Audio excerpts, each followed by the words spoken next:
샬롬, 일론 머스크 네 번째 5장 탈출.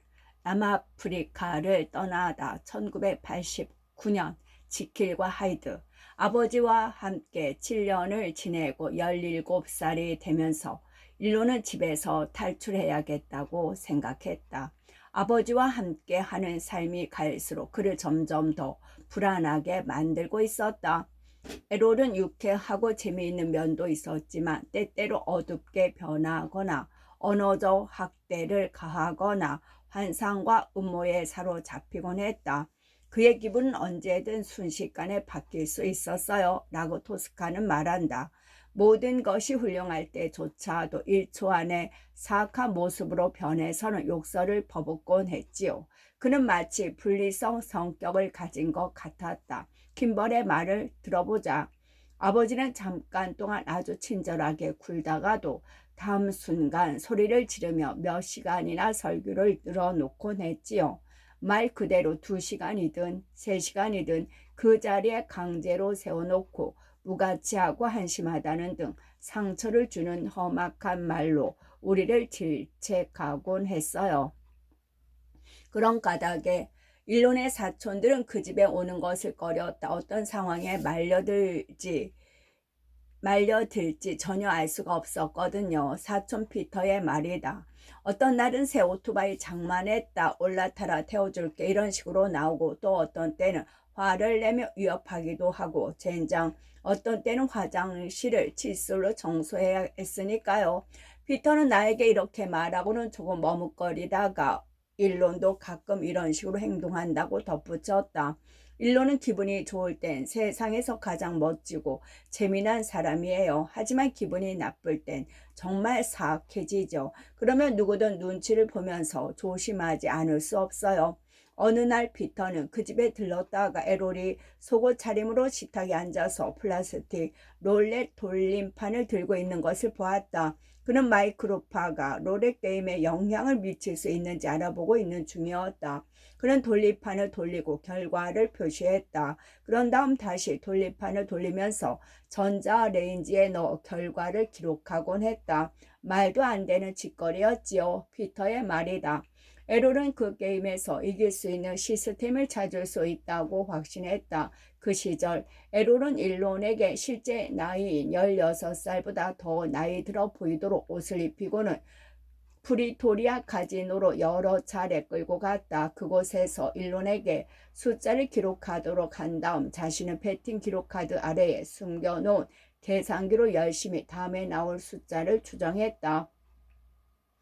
일론은 도서관에 가서 롤렛에 관한 책을 몇 권 읽었고 심지어 자신의 컴퓨터로 롤렛 시뮬레이션 프로그램을 작성하기도 했다. 그런 다음 아버지의 전략 중 어느 것도 효과가 없을 것이라며 에롤을 설득하려고 했었다. 그러나 에롤은 자신이 확률에 관한 보다 심오한 진리를 발견했다고 믿었고 훗날 나에게 그것은 무작위성이라는 것에 대한 거의 완전한 솔루션이라고 이야기했다.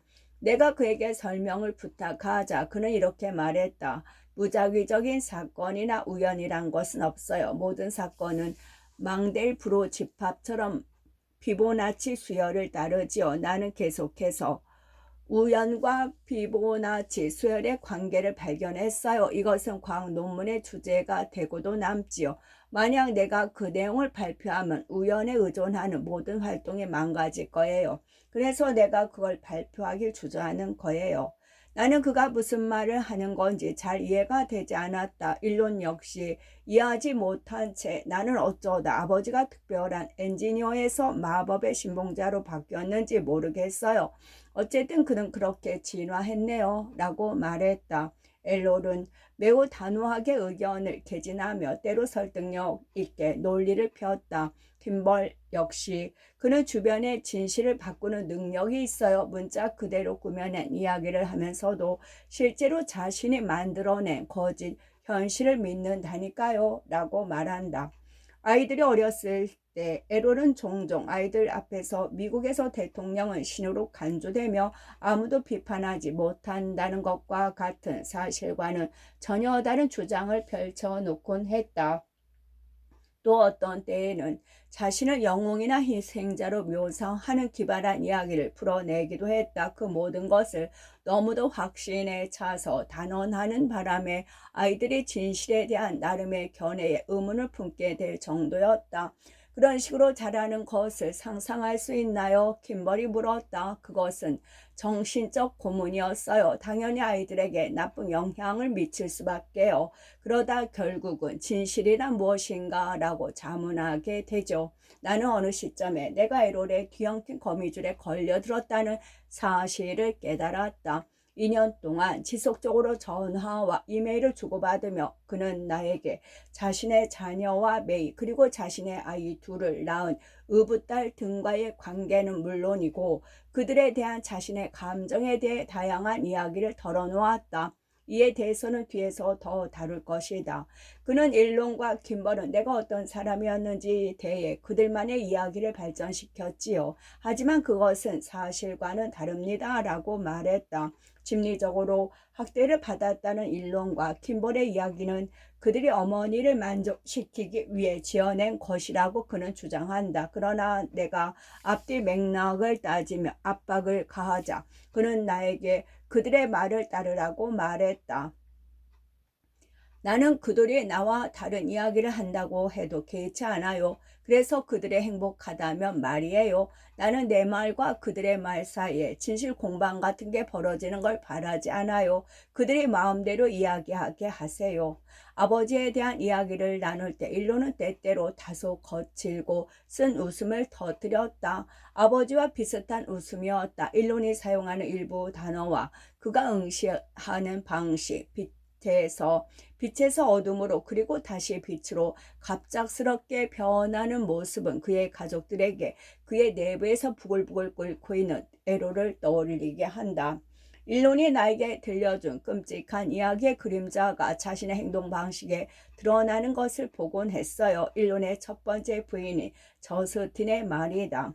그것은 우리가 원하든 원치 않든 자신이 성장한 환경의 영향을 받지 않는 것이 얼마나 어려운 일인지를 깨닫게 해주었지요. 이따금 그녀는 감히 당신이 아버지로 변하고 있어요와 같은 말을 입에 올렸다. 사실 그것은 그가 어둠 속으로 들어가고 있음을 경고하는 우리의 암호였어요. 라고 그녀는 설명한다.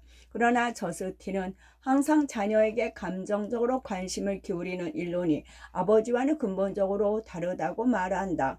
에로를 보면 정말로 주변에서 나쁜 일이 일어날 것 같은 분위기를 느낄 수 있어요. 반면에 좀비가 창궐하는 대재앙이 발생한다면 일론의 팀에 속하고 싶을 거예요. 일론이라면 좀비를 줄 세우는 방법을 알아낼 것이기 때문이죠. 그는 매우 냉혹할 수 있지만 결국에는 승리할 방법을 찾아낼 것이라는 믿음을 주는 사람이에요. 그러기 위해서 그는 앞으로 나아가야 했다. 남아공을 떠날 시간이었다. 편도 티켓 한 장. 머스크는 어머니와 아버지 모두에게 나름의 논리를 펼치며 미국으로 이민 가자고 자기와 동생들을 미국에 데려가 달라고 조르기 시작했다. 하지만 일론의 아버지와 어머니 모두 이민에는 관심이 없었다. 그래서 그럼 그냥 나 혼자 가지 뭐 하는 식으로 생각이 정리되었지요. 그의 말이다. 그는 처음에 외할아버지가 미네소타에서 출생했다는 배경을 근거로 미국 시민권을 얻으려 했으나 어머니가 캐나다에서 태어나고 미국 시민권을 주장한 적이 없었다는 이유로 거부당했다.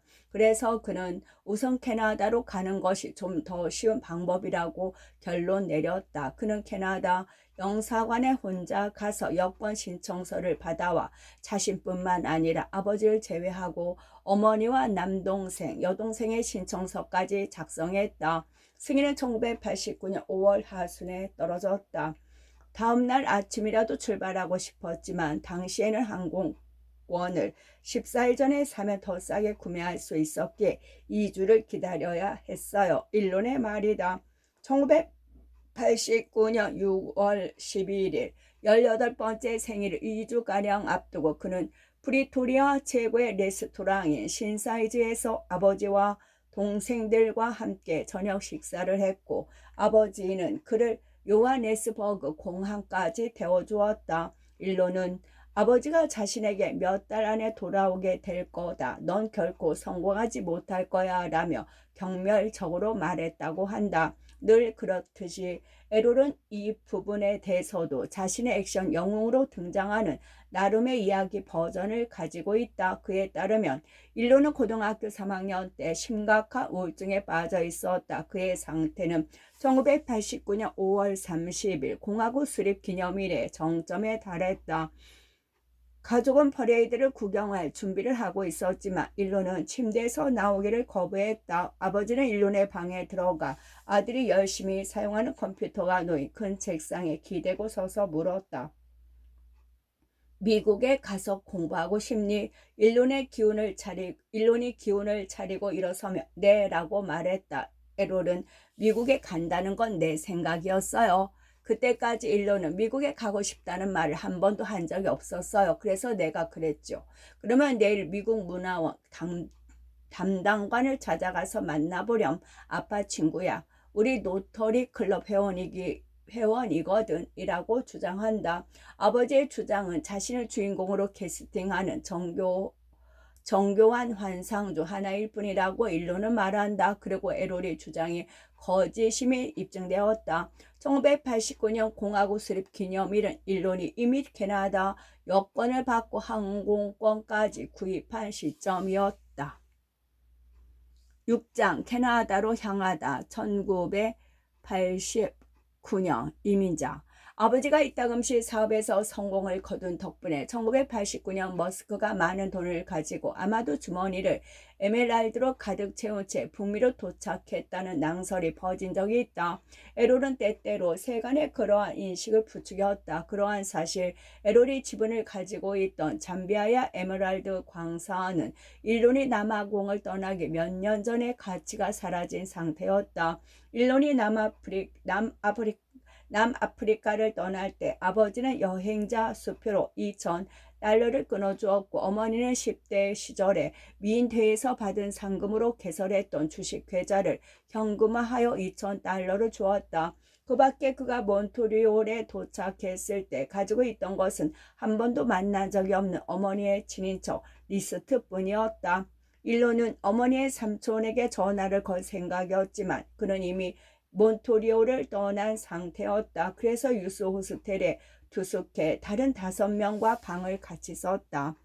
나는 사람들이 서로 강탈하고 죽이는 남아공 환경에 익숙한 상태였죠. 그가 말한다. 그래서 모든 사람이 살인자는 아니라는 걸 깨달을 때까지 배낭을 등에 깔고 잠을 잤어요. 그는 동네를 돌아다니며 집 창문에 창살이 없는 것을 보고 경탄했다.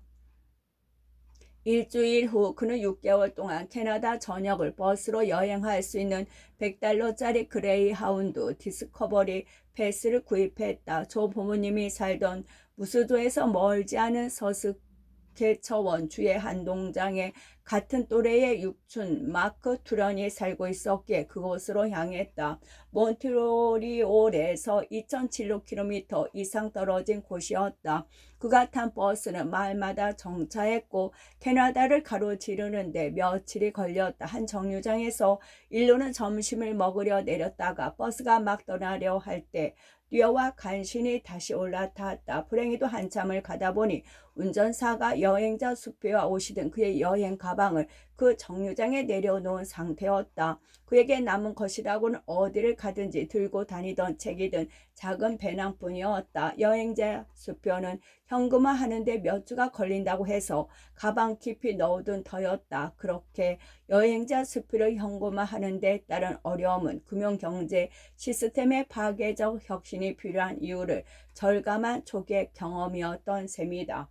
그는 육촌의 마크의 농장 근처 마을에 도착해 주머니에 있던 잔돈으로 전화를 걸었다. 안녕, 남아공에서 온 너의 육촌 일론이야. 지금 여기 버스 정류장에 도착했거든. 그가 말했다. 육촌은 그의 아버지와 함께 나타나서 크러시즐러 스테이크 하우스로 데려갔고 그들의 말 농장에 머물게 해주었다. 그곳에서 그는 곡식통을 청소하고 헛간을 짓는 일을 도왔다. 그리고 그들이 직접 만들어서 초콜릿 아이싱으로 해피 버스데이 일론이라고 써준 케이크를 앞에 놓고 18번째 생일을 축하했다. 그렇게 6주를 보낸 후 일론은 어머니의 이복 형제와 함께 지나기 위해 다시 버스에 올라 수천 킬로미터 떨어진 밴쿠버로 향했다. 밴쿠버의 한 직업 소개소를 찾아가서 확인하니 대부분의 일자리는 시급이 5달러였다. 그러나 시간당 18달러를 받을 수 있는 일자리도 있었다. 제재소의 보일러를 청소하는 일이었다. 그 일은 방화복을 입고 목재 펄프가 끓는 방으로 이어지는 작은 터널을 지나가면서 벽에 들러붙은 석회와 찐득찐득한 찌꺼기를 삽으로 제거하는 작업이 주를 이루었다. 터널 끝에 있는 사람이 찌꺼기를 제때 제거하지 않으면 꼼짝없이 갇혀 내장이 튀어나올 정도로 땀을 흘려야 했지요. 그의 배상이다. 디킨스 스타일의 스팀펑크, 19세기 산업혁명 시기 증기기관을 바탕으로 기술이 발전한 가상의 세계를 배경으로 한 대중문화. 스팀펑크에 나올 것 같은 칙칙한 파이프와 핸드드릴 소리로 가득 찬 악몽 같았어요. 침실 1개짜리 아파트. 일본의 밴쿠버에 머물던 시기에 메이 머스코도 이주를 결정하고 남아공을 떠나는 비행기에 올랐다. 그리고 토스카에게 캐나다에서의 생활이 어떤지 설명하는 편지를 보냈다. 먼저 밴쿠버가 너무 춥고 비가 많이 온다고 썼다. 몬트리올은 흥미로운 도시였지만 불어를 쓴다는 게 문제였다. 메이는 토론토가 그들이 가야 할 곳이라고 결론 지었다. 토스카는 즉시 남아공의 집과 가구를 팔고 토론토와 어머니와 합류했다. 일론도 토론토로 옮겼다. 김벌은 고등학교 마지막 해를 마치기 위해 프리토리아에 남았다. 처음에 그들은 침실이 1개뿐인 아파트에서 함께 살았다. 토스카와 어머니가 침대를 쓰고 일론은 소파에서 잠을 잤다. 돈이 거의 없었다.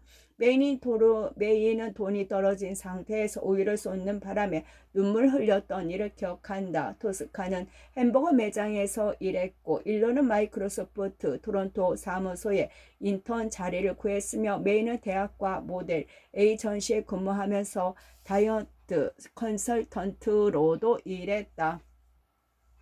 매일 일했고 일주일에 4일간 야간 근무도 병행했어요. 라고 메이는 말했다. 일요일 오후에는 빨래를 하고 장을 보러 집을 나서야 했지요.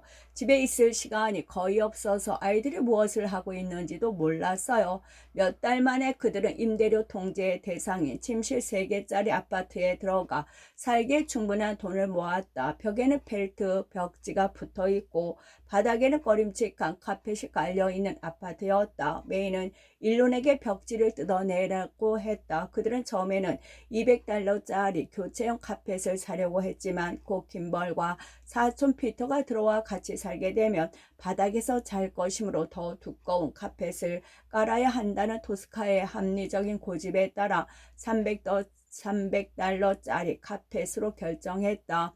두 번째로 돈이 많이 들어간 구매품은 언론의 컴퓨터였다. 일론의 컴퓨터였다. 일론은 토론토에 친구가 없어서 다행히 사교 생활이라고 할 만한 것도 없었고 그래서 대부분의 시간을 책을 읽거나 컴퓨터 작업을 하면서 보냈다.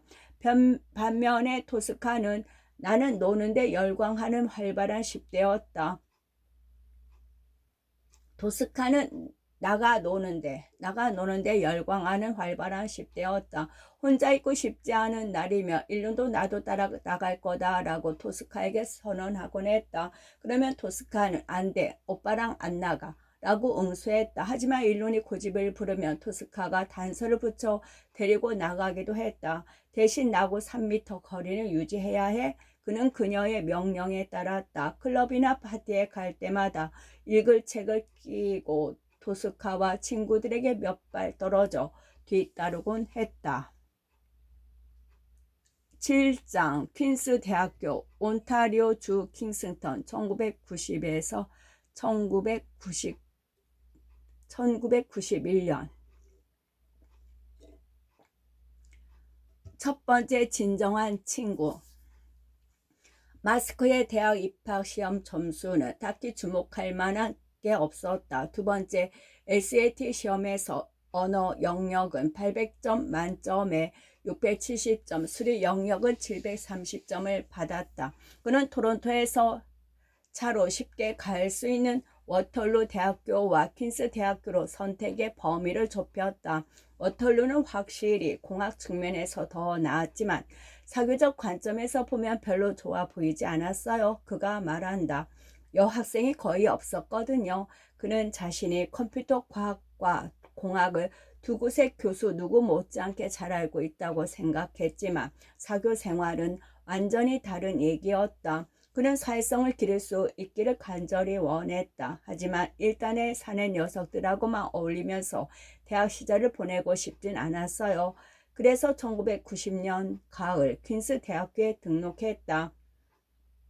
그는 기숙사 중 한 곳에 국제층에 배정되었고 기숙사에 들어간 첫날 리베이트 페룩이라는 학생을 만났다. 일론의 인생에서 첫 번째 진정한 친구가 된 페룩의 아버지는 파키스탄인, 어머니는 캐나다인이었다. 그는 유엔 산하국제기구에서 근무하는 부모님을 따라 나이지리아와 스위스에서 성장했다. 일론과 마찬가지로 페룩 역시 고등학교 시절 친한 친구를 사귀지 못했다. 퀸스에서 만난 두 사람은 컴퓨터와 보드게임, 공상과학 소설에 대한 관심, 소외감을 느낀 전력 등과 같은 공통점을 통해 빠르게 유대감을 형성했다. 페룩은 말한다. 퀸스는 나와 일론이 사회적으로 받아들여지고 자연스럽게 처신할 수 있었던 첫 번째 장소였을 겁니다. 첫 해에 머스크는 비즈니스, 경제, 미적분 컴퓨터 프로그래밍에서 A를 받았고 회계, 스페인어, 노사 관계에서는 B를 받았다. 이듬해 그는 노동자와 경영진 사이의 재반 교섭을 연구하는 노사 관계학의 또 다른 과정을 수강했고 다시 B를 받았다. 그는 나중에 퀸스 대학교 동문 잡지와 가진 인터뷰에서 자신이 그 2년 동안 배운 가장 중요한 것은 공통의 목적을 달성하기 위해 똑똑한 사람들과 협력하고 소크라테스식 문답법을 사용하는 방법이라고 말했다. 나중에 일론과 함께 근무한 동료들은 그가 노사 관계의 다른 기술과 마찬가지로 그 기술 역시 완벽하게 배우지 못했다는 사실을 알아차렸다. 그가 더 많은 관심을 쏟은 부분은 삶의 의미에 대한 심야 철학 토론이었다. 그때까지만 해도 그런 내용으로 대화를 나눌 만한 친구가 없었거든요. 하지만 그와 페룩이 가장 많은 시간을 투자하며 빠져든 부분은 보드게임과 컴퓨터 게임의 세계였다. 전략 게임. 네가 취하려는 조치는 합리적이지 않아. 머스크가 낮고 단조로운 어조로 설명했다. 오히려 스스로에게 해를 가하는 거라고. 그와 페룩은 기숙사에서 친구들과 전략 보드게임인 디플로머시를 하고 있었는데 플레이어 중 한 명이 머스크에 맞서 다른 플레이어와 동맹을 맺으려는 상황이었다. 네가 그러면 나는 동맹들이 네게 등을 돌리도록 너를 응징할 수밖에 없어. 머스크는 설득력 있는 협상과 위협으로 승리하는 성향이 있었다고 페룩은 말한다. 남아공에서 보낸 10대 시절 머스크는 1인칭 슈팅 게임과 어드벤처 퀘스트를 포함해 온갖 종류의 비디오 게임을 즐겼지만 대학에서는 전략 게임 분야에 좀 더 집중하게 되었다. 대개 2명 이상의 플레이어가 고도의 전략과 자원 관리, 공급망 형성, 전술적 사고 등을 통해 제국을 건설하기 위해 겨루는 게임이었다. 보드게임에서 출발해 나중에 컴퓨터형 게임으로 발전한 전략 게임은 머스크의 삶에서 중심이 되었다. 10대 시절 남아공에서 고대 병법이라는 게임을 즐겨 하던 때부터 30년 후 폴리토피아에 중독되기까지 그는 승리를 위해 복잡한 계획을 수립하고 자원 관리를 통해 경쟁력을 높이는 것을 즐겼다. 몇 시간 동안 이런 게임에 몰두하는 것이 그가 긴장을 풀고 친구들과 유대하고 스트레스를 풀고 비즈니스를 위한 전략적 사고와 전술적 기술을 연마하는 방법이 되었다. 그가 퀸스 대학교에 다니던 시절 완성도가 탁월한 최초의 컴퓨터 기반 전략 게임인 시빌리제이션 샤드마이어의 문명이 출시되었다. 이 게임에서 플레이어는 자신이 개발한 기술과 건설할 생산 시설을 선택하여 선사시대부터 현대까지의 사회를 건설하기 위해 경쟁했다. 머스크는 책상에 옮겨 침대에 걸터앉고 페룩은 의자에 앉아 대결을 펼쳤다. 우리는 말 그대로 지칠 때까지 몇 시간이고 열정적으로 게임에 몰두했어요. 페룩의 말이다. 그런 후 그들은 광산의 금속과 같은 자원의 지속 가능한 공급원을 개발하는 것이 전략의 핵심인 워크래프트 게임으로 옮겨갔다. 그들은 그렇게 몇 시간 동안 게임을 하고 식사를 위해 휴식을 취하곤 했다. 그런 시간이면 일로는 대개 게임에서 자신이 이길이라는 것을 알았던 순간을 페루가에게 설명했다. 내가 그때 전쟁 준비를 철저히 했잖아. 퀸스 대학교의 한 강좌에서는 학생들이 팀을 이루어 전략 게임을 통해 사업을 키워나가는 시뮬레이션으로 경쟁하게 했다. 플레이어는 제품 가격과 광고비, 이익 중 연구 개발 투입 비율 등의 재반 변수를 결정할 수 있었다. 머스크는 시뮬레이션을 제어하는 로직에 대한 연설계 방법을 알아냈고 그래서 매번 이길 수 있었다. 금융산업에 대한 경멸. 킴벌 역시 캐나다로 건너와 퀸스 대학교에 입학했다. 형제는 함께 생활하게 되면서 특정한 루틴을 만들었다. 그들은 먼저 신문을 읽으면서 가장 흥미로운 인물을 골랐다. 일로는 멘토를 끌어들여 매료하는 것을 좋아하는 열성적인 유형이 아니었기에 비교적 사교적인 킴벌이 그 사람에게 일방적으로 전화를 하는 역할을 맡았다. 전화를 걸어 우리의 취지를 설명하고 상대방이 납득하는 경우 우리는 대개 그들에게 점심 식사 초대를 받곤 했지요. 킴벌의 설명이다. 당시 그들이 선택한 인물 중 한 명이 노바스코사 은행의 전략기획 책임자인 피터 니콜슨이었다. 니콜슨은 물리학 석사 학위와 수학 박사 학위를 가지고 있는 엔지니어였다. 킴벌이 그에게 연락을 취하자 그는 흔쾌히 그 형제와 점심을 함께 하자고 했다. 어머니는 형제를 이진튼 백화점으로 데려가서 $99짜리 양복을 사주었다. 그 가격의 셔츠와 넥타이가 공짜로 딸려왔다. 일론과 킴벌 그리고 니콜슨은 함께 점심을 먹으면서 철학과 물리학, 우주의 본질 등에 대해 토론했다. 니콜슨은 형제에게 여름 일자리를 제안했고 특히 일론에게는 3명으로 구성된 자신의 전략기획팀에서 같이 일해보자고 했다. 당시 49세였던 니콜슨은 일론과 함께 수학 퍼즐과 기묘한 방정식을 푸는 것을 즐겼다. 나는 물리학의 철학적 측면과 그것이 현실에 투영되는 방식에 관심이 많았어요. 니콜슨은 말한다. 그런데 그런 것들에 대해 이야기를 할 사람이 많지 않았어요. 두 사람은 일론이 열정을 쏟고 있던 우주 여행에 대해서도 토론했다. 어느 저녁 일론은 니콜슨의 딸인 크리스티와 함께 파티에 갔다. 크리스티에게 던진 일론의 첫 질문은 전기 자동차에 대해 생각해 본 적이 있나요? 였다. 그가 나중에 인정했듯이 그것은 데이트 상대를 유혹할 때 던질 만한 최고의 대사는 아니었다.